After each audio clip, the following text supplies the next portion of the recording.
You're head of digital banking. What does that involve? What's your job involve? So I would like to start by saying I'm not a banker by training, and this is something I say often, especially in gatherings such as this one.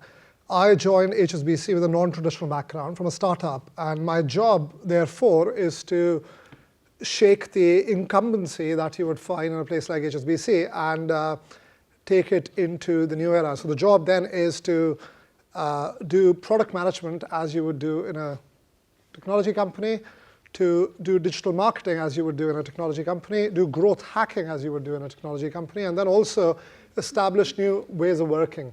And I think the last one is the hardest one. Well, because how old, I mean, in its original form, how old is HSBC? HSBC is slightly over 150 years old. So there's a lot of legacy It is the burden of tradition, to quote the first speaker. Yes. And how do you go about addressing that? Well, I mean, I think so the way, I'll tell you our story, the way we have approached it is we have created a learning platform. It's not hard to create in banking. Then we have built a team within the bank, but we have deliberately kept it within the mothership, not outside of it. But the team is full of people who have come from non-traditional backgrounds. And then it's the hard slog of changing things with resilience and demonstrating some victories early on, inculcating agile, which is often misunderstood in the bank, and then scaling it. And then the scaling part is easy and hard. It's easy because at least we have 15 million customers in the UK. So we have that distribution advantage. That's a given. But then creating new ways of working is just all sorts of approaches which you have to try out. It's interesting. A few years back, a lot of large companies were, if you like, launching startups, which they kept separately from their core business in the idea that that would help disrupt. But a couple of times today, I've heard people talking about how that is no longer true for certain companies. Why did you decide to keep your innovations team within rather than set up, HSBC Innovations? Yeah. So I think a couple of reasons. One, the disruption, and it's probably an unhelpful word, but the changes to the banking model are so central to the core that to address them on the side is unhelpful. The second one, and this is unique to banking, the regulatory axis is so pronounced. If you keep something away in a bunker outside of the mothership, it is not going to be ingested when it comes back. And we've tried that and failed. So we are actually building, the prototypes we build come with an operational risk framework which is fit for scaling. And that is uniquely our challenge, and it perhaps doesn't apply to all startups, especially in early stages. But for us, that's a given. And I've learned the hard way as well, coming to banking. So how do you do R&D? You're talking about how you come up with the ideas in the startups. What's your R&D process? So I think there's a classic customer insight sort of framework, although I discount that somewhat when we are trying to do something new, because you get the faster horses sort of responses. What we have done at scale, if you follow the innovation cycle, is we have taken advantage of our regulators' innovation sandbox in the UK. And we were, in fact, the first bank to do something in the first cohort where we partnered with a startup and tested something around saving sweeps, automated saving rules, and also nudges. And that was done with 5,000 odd customers. So we had real feedback around what works and what doesn't work. And then, of course, we do all sorts of testing that you would normally do in launching a product. But that unique sandbox available in the UK has given us a lot of insight. And we have taken those insights and we are about to launch, or we have launched, and we are scaling something new in the market. And just in case it's quite an international conference, could you slightly unpick that sandbox and explain how it works? So Sandbox is actually turning into a global phenomenon now, starting here in the UK. This is with the UK regulator, the FCA.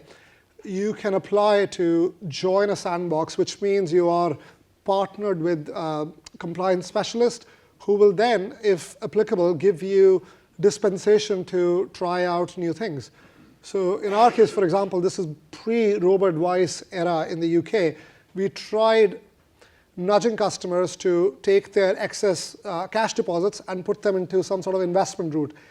Now, anyone who knows advice industry in the UK, that is pretty complicated to do.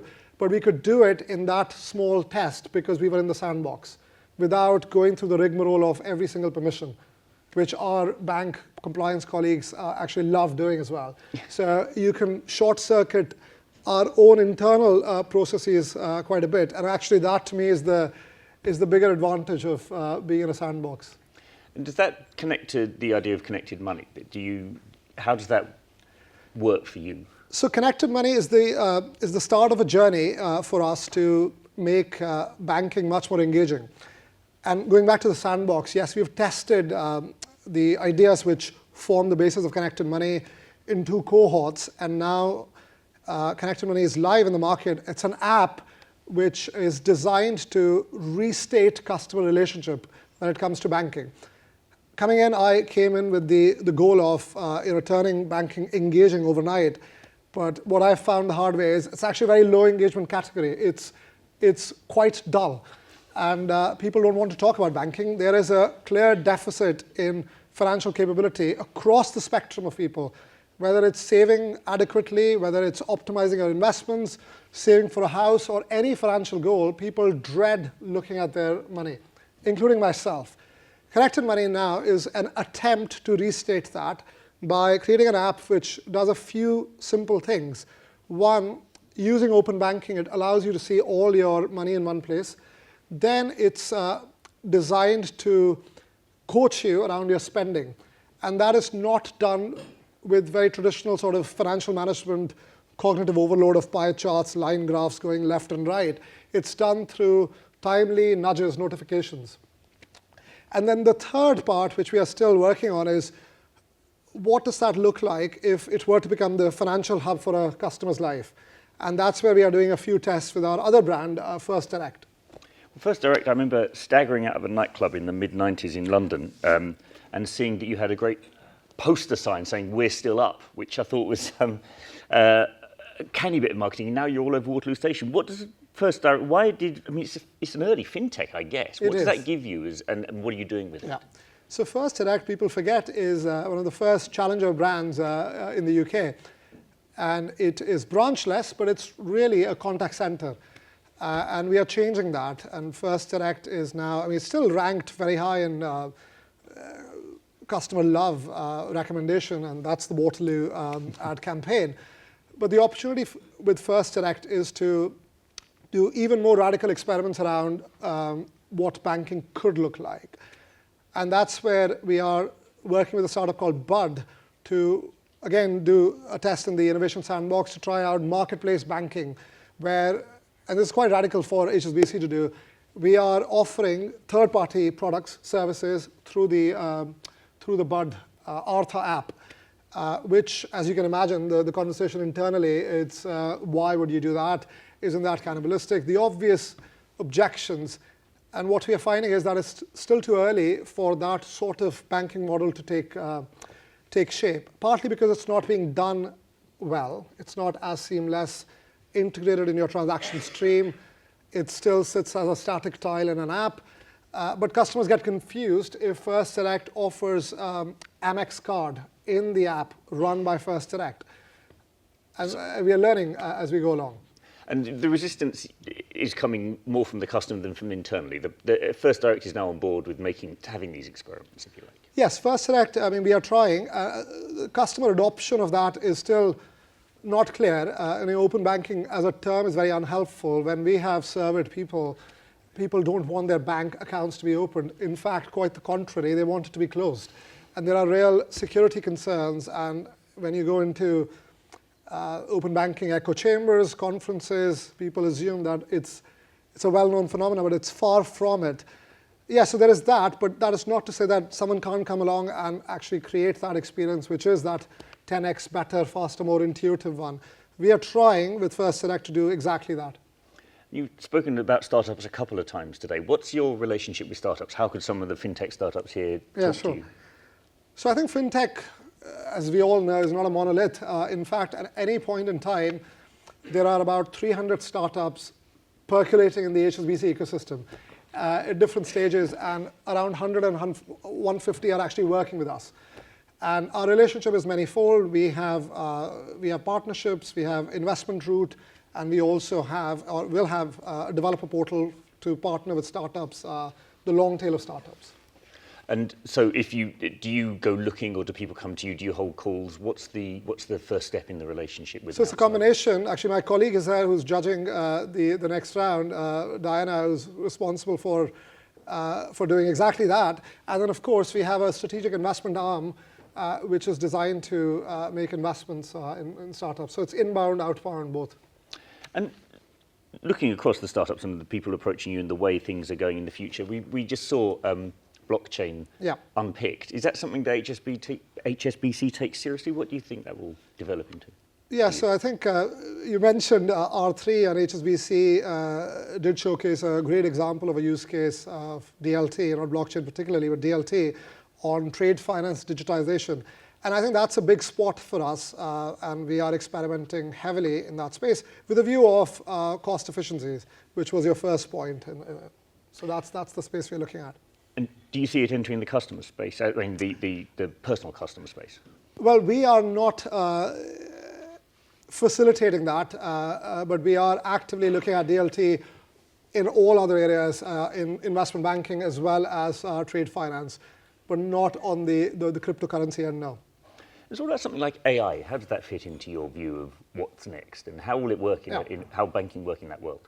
Yeah, so I mean, we are using AI in a number of ways. One is within Connected Money and other apps like that, there is that AI recommendation piece, which is going well.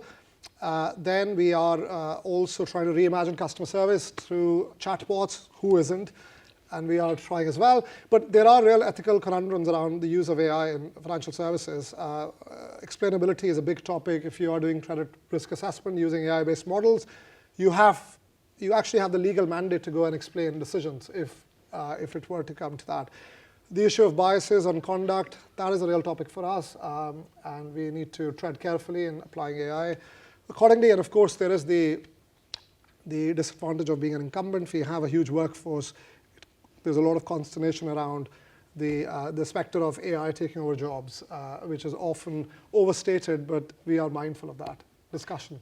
And do you have a sort of a vision as to how that might look in 10, 20 years' time, what your involvement with what AI will do for you, I guess? So I think so 10, 20 years' time, you can be frivolous. Well, I'll give you 5 years out and then go to 10, if that makes sense. Yeah, of course. So I think it's very clear that we are still in the early stages of making banking very personal, contextual, relevant. It isn't at the moment.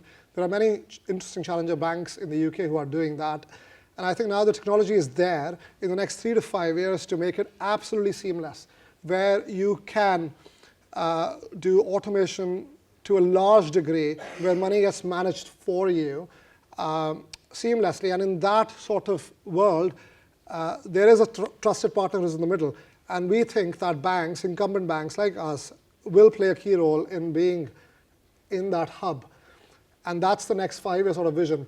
Beyond that, you can speculate, but it's very hard to see how that would pan out. I would argue that banks would still play a key role as trusted intermediaries.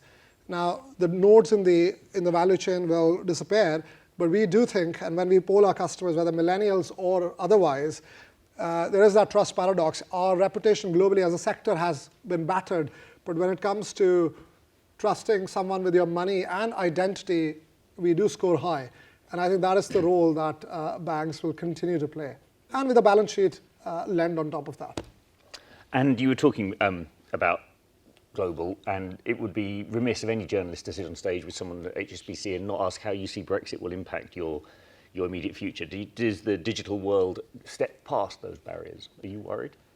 So I think Brexit, I'll give you a customer perspective. Uncertainty is absolutely not good. And we are there to help our customers navigate that uncertainty. And the sooner some sort of clear policy agreement is reached, the better, I think, for everyone involved. Yeah. So that is our 15 minutes. Good, well, so thank you very much. Really Would you care to join me in thanking Raman Bhatia?